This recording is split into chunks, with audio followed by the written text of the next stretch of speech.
अस्सलाम वालेकुम, मैं हूँ शाहिद हुसैन। तीन दरख्वास्तें थी। आज तीन दरख्वास्तों की समाअत हुई सिंध हाई कोर्ट के दो रुकनी बेंच के अंदर। और दो रुकनी बेंच ने जो मुल्ज़िम ज़हीर है उसकी दरख्वास्त जो है अदालत ने ख़ारिज की है नाकाबिल समाअत करार देकर। और इसके अलावा मेहदी अली काज़मी साहब की जो दरख्वास्त थी उसको अदालत ने निपटा दिया है। और एक और मुल्ज़िम की तरफ से जो दरख्वास्त थी उस पर अदालत ने नोटिस जारी किए हैं। इन सारों दरख्वास्तों की जो तफसीलात है वो आपके सामने रखनी है।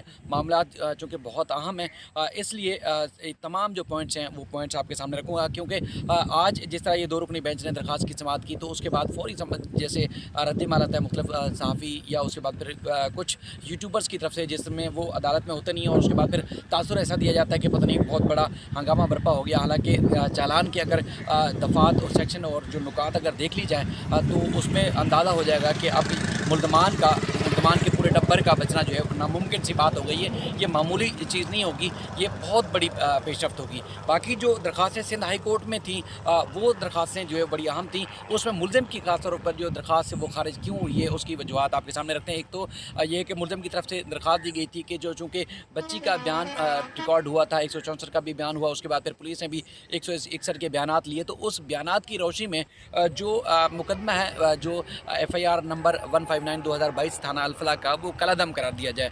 अदालत के सामने जिब्रा नासिर एडवोकेट जो है मेहदी अली काज़मी साहब की जानिब से पेश हुए। उन्होंने अदालत को बताया कि देखें जी, चालान अदालत में जमा हो चुका है, ट्रायल कोर्ट में जमा हो चुका है, और मुल्ज़मान के खिलाफ जो दफ़ात हैं वो नाकाबिल ज़मानत हैं और संगीन नोयत की दफ़ात जो है वो आयद की गई हैं। और इस जो है चालान जमा होने के बाद और जो है वो सिंध हाई कोर्ट में दरख्वास्त कैसे दायर की जा सकती है कि मुकदमा कलादम करार दिया जाए, जिस पर अदालत ने मुल्ज़िम की जो दरख्वास्त थी नाकाबिल समाअत करार दी और अदालत ने इस मुकदमे की से मुताल्लिक़ जो दरख्वास्त थी वो खारिज की।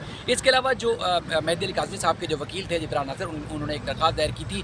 उसमें मौक़िफ़ इख्तियार किया गया था कि जो तफ्तीशी अफसर हैं वो उनकी नीयत के ऊपर काफ़ी शकूक व शुबहात पैदा होते हैं, इसलिए उनको ख़दशा है कि तहक़ीक़ात जो है मुनासिब नहीं होगी और दीगर तफ्तीशी अफसरान की तरह शायद ये केस इंतहाई चूँकि अहमियत का हामिल है और इंतहाई सख्त जुर्म हुआ है, इसमें क्राइम हुआ है, तो मुकदमे की तफ्तीश के लिए DIG सतह का जो अफसर है वो मुकर्रर किया जाए निगरानी के लिए। और उसके बाद दीगर भी चीज़ें थी जिसमें मुल्ज़िम को बच्ची से मिलने से रोका जाए, और इसके अलावा जो बच्ची का 164 का जो बयान है वो रिकॉर्ड करने से रोका जाए। इस तरह कई और भी चीज़ें थीं, लेकिन अदालत ने जो है वो दरख्वास्त से निपटा दी है, क्योंकि अदालत ने कहा कि ये मामला चूँकि ट्रायल कोर्ट में ज़ेर समाअत है तो इसलिए ट्रायल कोर्ट ही इन चीज़ों का फ़ैसला करेगी। अब उसमें भी तासुर दिया जा रहा है कि दरख्वास्त जो है वो खारिज कर दी है। देखें, कुछ देर रुक जाएँ, जल्दी ना करें।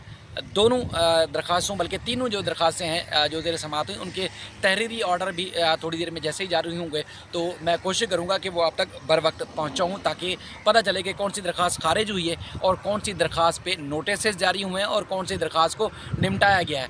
मुल्ज़िम की दरख्वास्त खारिज हुई है, मेहदी अली काज़मी साहब की दरख्वास्त को निपटाया गया। एक मुल्ज़िम की दरख्वास्त जो कि प्रोसिक्यूटर और तफ्तीशी अफसर को जो है वो उनका कहना था कि तौहीन अदालत की कार्रवाई की जाए, उस पर नोटिस हुए। उसमें अदालत ने 6 जो मुल्ज़िम के वकील थे आमिर नियाज़ साहब, उनकी तरफ से अदालत को बताया गया, क्योंकि पिछली दफ़ा जब इकबाल खड़ो साहब की अदालत में ये दरख्वास्त ज़ेर समाअत थी तो उसमें अदालत ने कहा था कि इसमें नोटिस जारी नहीं करेंगे, पहले अदालत को मुतमईन किया जाए कि कौन से अदालत के हुक्मनामे की तौहीन हुई है, ताकि हम इसका जायज़ा लें, उसके बाद फिर हम फ़रीक़ैन से नोटिस जारी करेंगे। आज अदालत ने जो प्रोसिक्यूटर जनरल फैज़ शाह साहब हैं उनको तौहीन अदालत की दरख्वास्त पर नोटिस जारी किए हैं और फैज़ शाह साहब को आइंदा समाअत पर ज़ाती हैसियत से तलब किया है। और मुल्ज़िम के वकील की तरफ से कहा गया था कि जस्टिस जुनैद गफ़ार साहब की अदालत का जो ऑर्डर था 6 जून का वो पढ़ लिया जाए, और प्रोसिक्यूटर जनरल सिंध ने जानबूझकर जो है तौहीन अदालत की, और उसके बाद ये अदालत की इज़्ज़त और वक़ार का मामला है, तो लिहाजा प्रोसिक्यूटर जनरल सिंध और इसके अलावा तफ्तीशी अफसर के खिलाफ जो है तौहीन अदालत की कार्रवाई की जाए। तो उसमें जो मुल्ज़िम के वकील हैं उन्होंने मज़ीद ये भी अदालत को बताया कि ये जो मामला है Sindh child restraint marriage act इस पर लागू नहीं होता, और केस की तफ्तीशी अफसर ने कम उम्री की जो वो दफ़ात भी लगा दी हैं, तो इसलिए दरख्वास्त में उन्होंने जो तफ्तीशी अफसर है उसमें उसको भी फ़रीक बनाया था। तो बहरहाल अदालत ने इस पर नोटिस जारी किए हैं। इसमें भी परेशान होने वाली बात नहीं है, क्योंकि जिस तरह का जो पहले मुकदमा उसमें बच्ची की उम्र से मुताल्लिक था, वो बच्ची की उम्र का उस वक्त तयन नहीं हुआ था। अब उसके बाद फिर जो मज़ीद इसके बारे में इस सिलसिले में जो खबरें आने वाली हैं वो इंतहाई चौंका देने वाली हैं। ये अब इस तरह बुरे तरीके से फंस चुके हैं। अब जो भी इसका ना सिर्फ इसको सपोर्ट करेगा किसी भी तरह से इस केस को जो कि मुल्ज़िम की तरफ से, बल्कि अब इसको अगर वो हिमायत इस अंदाज से करेगा कि केस पे असरअंदाज होने की कोशिश करेगा, उसके ऊपर भी अब जो रस्सी है वो मजबूत रहने वाली है, गिरफ्त में आने वाले हैं, क्योंकि मामला इंतहाई संगीन हो चुका है। क्योंकि केस के गवाह और निकाह खान की तरफ से भी जो स्टेटमेंट सामने आया है वो उन्होंने पुलिस को भी बाकायदा दिया है। मेरे पुलिस ज़राए से भी जो चीज़ें कन्फर्म की हैं वो तो और ज़्यादा चौंका देने वाली। मैं कोशिश करूँगा, क्योंकि आज हाई कोर्ट से मुतालिक जो दरख्वास्तें ज़ेर समाअत थी उससे मुतालिक आपको आगाह किया। जो पुलिस की जानिब से जो बयानात रिकॉर्ड किए गए हैं निकाह खान और गवाह के, वो और ज़्यादा चौंका देने वाले हैं। इसलिए 375 के साथ जो सब सेक्शन है 34 वो ऐड की गई है। अगर वो उसका ज़रा आप बारीकी में जाके ताज़ीरात पाकिस्तान की दफ़ात ये पढ़ लें तो फिर आपको अंदाज़ा हो जाएगा कि ये मुजरिम एक नहीं है, कई मुजरिम हैं। उसका थोड़ा सा इंतज़ार करें, आपको मज़ीद जो है वो क्लियर हो जाएगा।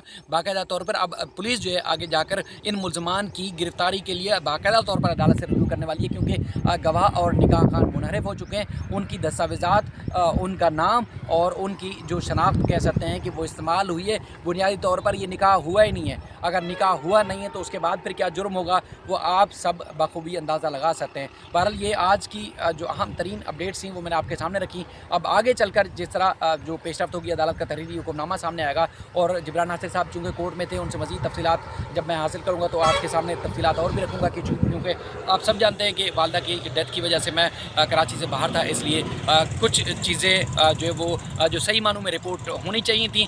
ज़ाहिर है हम चीज़ें रिपोर्ट करते थे, सामने आपके लाते थे, उसके बाद फिर एक परसेप्शन जो था, लोगों का माइंड जो था वो क्लियर होता था, क्योंकि ना सिर्फ मुतासरा फैमिली बल्कि इस केस को फॉलो करने वाले दुनिया भर से जो लोग हैं वो काफ़ी परेशान हैं। मैं कोशिश करूँगा इंशाल्लाह जुम्मे तक या हफ्ते तक और बाकायदा तौर पर शायद पीर तक वापस जाऊँ और उसके बाद फिर इस केस की पूरी जो प्रोग्रेस है जिस तरह पहले आपको अपडेट करता रहता था, इंशाल्लाह उसी तरह अपडेट करूँगा। अपना ख्याल रखिएगा। अल्लाह हाफ़िज़।